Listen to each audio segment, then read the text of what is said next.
Señor Soro, de verdad, después de los 3 últimos años en los que ha sometido a los aragoneses a este espectáculo, ¿de verdad cree su Gobierno que son capaces de llevar alguna medida a cabo para paliar la despoblación?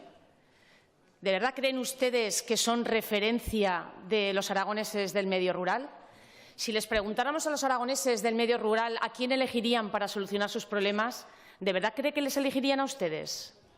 Hoy usted, con una nueva política de autobombo, nos ha venido a presentar una directriz y, desde luego, desde mi grupo parlamentario le decimos muy conformista y poco ambiciosa. Carece de objetivos. No sabemos cuáles son las prioridades sobre esos objetivos de aquellos que tienen y, además, no sabemos qué es lo que pretenden. El único objetivo parece ser que los aragoneses del medio rural, la mitad de Aragón, se mantengan en sus pueblos como si fueran una minoría pintoresca encargada de conservar el paisaje y cuidar las tradiciones para que usted, señor Soro, vaya los fines de semana a hacerles fotografías. Eso es una falta de respeto.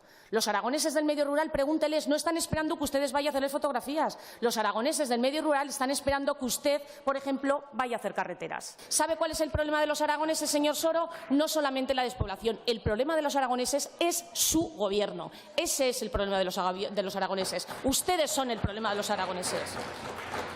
Ustedes van a tener 1.136 millones de euros más. Y no han dedicado ni un solo euro a atender este desafío que es la despoblación. Creemos que esta directriz no afronta de forma global el problema de la despoblación y es porque se olvida del desafío real de esta generación, que es el reto demográfico. Están, desde luego, impregnados de esa falta de personalidad política de la que adolece su presidente. No transmiten seguridad a los aragoneses, no tienen confianza en ustedes.